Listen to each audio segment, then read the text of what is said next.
Hai teman-teman, perkenalkan nama saya Silvaiza Putri Mahendriana. Saya dari kelas 1 APG PAUD dengan NIM 2008901. Jangan lupa di subscribe ya guys. Sini saya akan menjelaskan teori perkembangan anak usia dini. Yang pertama ada aspek perkembangan anak usia dini dan yang kedua ada basis pendidikan anak usia dini. Nah, menurut kalian apa sih itu PAUD?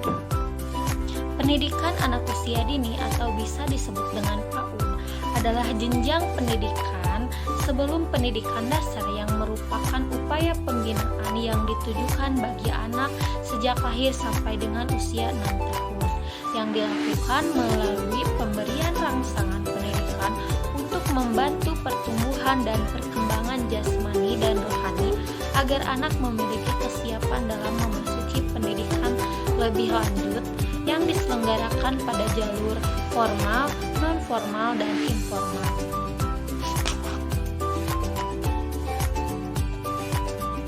Ada beberapa aspek tentang perkembangan anak usia dini, yaitu pertama, kesadaran personal. Dalam kesadaran personal, meski kita tahu bermain mendukung anak untuk tumbuh secara mandiri dan memiliki kontrol atas lingkungannya, dan melalui bermain, anak dapat menentukan hal yang baru.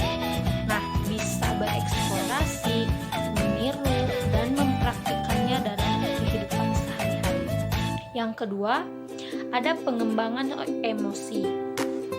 Nah, melalui bermain, anak dapat menerima, berekspresi, dan mengatasi masalah dengan cara yang positif. Bermain juga memberikan kesempatan pada anak untuk mengenal diri mereka sendiri dan untuk mengembangkan pola perilaku yang memuaskan dalam hidupnya. Nah, yang ketiga ada membangun sosialisasi. Bermain memberikan jalan bagi perkembangan sosial anak ketika berbagi dengan anak yang lain. Nah, bermain adalah sarana yang paling utama bagi pengembangan kemampuan bersosialisasi dan memperluas empati terhadap orang lain serta mengurangi sikap egosentrisme atau bisa disebut dengan egois. Bermain dapat menumbuhkan dan meningkatkan rasa sosialisasi pada anak. Nah, melalui bermain, anak dapat belajar berperilaku prososial seperti menunggu giliran, kerjasama, saling membantu, dan berbagi. Dan yang keempat ada pengembangan komunikasi. Komunikasi bermain merupakan alat yang paling kuat untuk membelajarkan kemampuan berbahasa pada anak. Nah, melalui komunikasi inilah anak dapat memperluas kosakata dan mengembangkan daya penerimaan serta pengekspresian kemampuan berbahasa mereka melalui interaksi dengan anak-anak lain dan orang dewasa pada situasi bermain yang spontan. Nah, secara spesifik, bermain dapat menunjukkan perkembangan dari segi komunikasi seperti bahasa reseptif atau bisa disebut dengan penerimaan ya, yaitu mengikuti petunjuk dan memahami konsep dasar. Dan yang kedua ada ekspresif, yaitu kebutuhan mengekspresikan keinginan seperti perasaan gitu ya, kata-kata, frase-frase, kalimat berbicara secara jelas dan terang. Dan yang ketiga ada nonverbal, yaitu penggunaan komunikasi kongruer, ekspresi muka, isyarat tubuh, dan isyarat tangan. Dan yang keempat ada memori pendengaran atau pembeda, seperti memahami bahasa berbicara dan membedakan bunyi. Dan yang kelima ada pengembangan kognitif. Bermain dapat memenuhi kebutuhan anak untuk secara aktif terlibat dengan lingkungan untuk bermain dan bekerja dalam menghasilkan sesuatu. Dan bisa menghasilkan suatu karya serta memenuhi tugas-tugas perkembangan kognitif lainnya.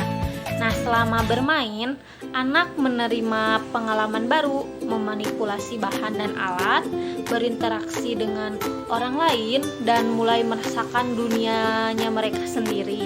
Nah, bermain menyediakan kerangka kerja untuk anak untuk mengembangkan pemahaman tentang diri mereka sendiri, orang lain, dan lingkungan.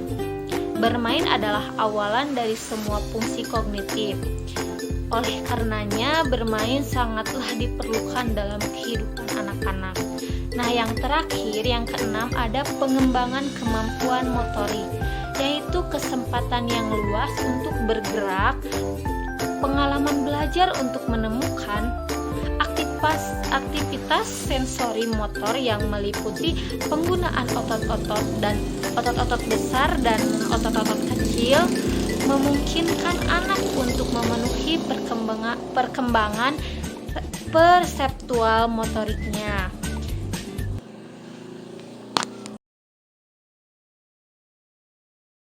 Basis pendidikan anak usia dini. 1. Berbasis pada keholistikan dan keterpaduan. Nah, pengembangan anak usia dini mempunyai arah pada pengembangan segenap pertumbuhan dan perkembangan jasmani dan rohani pada anak. Pelaksanaannya terintegrasi dalam satu kesatuan program profesional. Secara makro, prinsip holistik dan terpadu mengandung arti penyelenggaraan tahun dilakukan terintegrasi dengan sistem sosial yang ada di masyarakat dan menyertakan segenap komponen masyarakat sesuai tanggung jawab dan kewenangannya. Dalam hal ini, diharapkan adanya keselaratan antara pendidikan yang dilakukan di berbagai unit pendidikan, yaitu keluarga, sekolah, dan masyarakat ataupun di pusat lainnya. Dalam melaksanakan pendekatan holistik, hendaklah seorang pendidik memahami perkembangan holistik pada anak usia dini. Pertama-tama, perlu dipahami terlebih dahulu substansi tentang apa itu anak usia dini, bagaimana karakter anak usia dini, dan tentang siapa itu anak usia dini. National Association Education for Young Children atau NAEYC menyampaikan bahwa anak usia dini adalah sekelompok individu yang berada pada rentang usia 0 sampai dengan 8 tahun. Sementara di Indonesia, sesuai dengan pasal 28 UU Sisdiknas nomor 20 tahun 2003 ayat 1 tentang anak usia dini adalah 0 sampai dengan 6 tahun. Terlepas dari rentang usia tertentu, pengembangan anak usia dini merupakan masa perubahan fisik, psikologis, dan kognitif yang luar biasa, sangat dipengaruhi oleh faktor internal dan eksternal. Bahkan Santrok dan Huijsen menganggap anak usia dini merupakan masa yang penuh dengan kejadian-kejadian yang penting dan unik yang meletakkan dasar bagi seseorang di masa depan. Yang kedua, berbasis pada disiplin ilmu dan budaya. Nah, prinsip ini mengandung arti bahwa praktik pendidikan anak usia dini yang tepat perlu dikembangkan berdasarkan temuan mutakhir dalam bidang keilmuan yang relevan.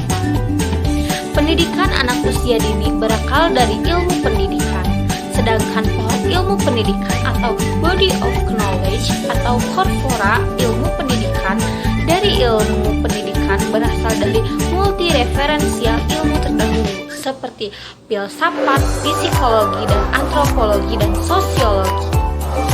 Pendidikan anak usia dini muncul karena dalam pengembangannya bersinggungan dengan ilmu lain atau common ground yang menjadi objek penelaah, yaitu pendidikan anak usia 0 sampai dengan 8 tahun, sehingga muncul ilmu baru yang bernama pendidikan anak usia dini. Dan yang ketiga ada berbasis pada taraf perkembangan anak. dikembangkan sesuai dengan karakteristik dan tingkat perkembangan anak, sehingga proses pendidikan bersifat tidak terstruktur, informal, emergen, dan responsif terhadap perbedaan individual anak serta melalui aktivitas berlangsung suasana bermain. Sebenarnya pembentukan anak tidak hanya dilakukan pada saat setelah anak dilahirkan, namun pemberian stimulasi dapat dilakukan ketika anak masih dalam kandungan. Pentingnya peran orang tua, terutama ibu, untuk memberikan seluruh kebutuhan anak seperti kesehatan, nutrisi, pendidikan, kesejahteraan, dan spiritual hendaknya dilakukan secara holistik dan integral, sebab semua kebutuhan tersebut terkait satu sama lain.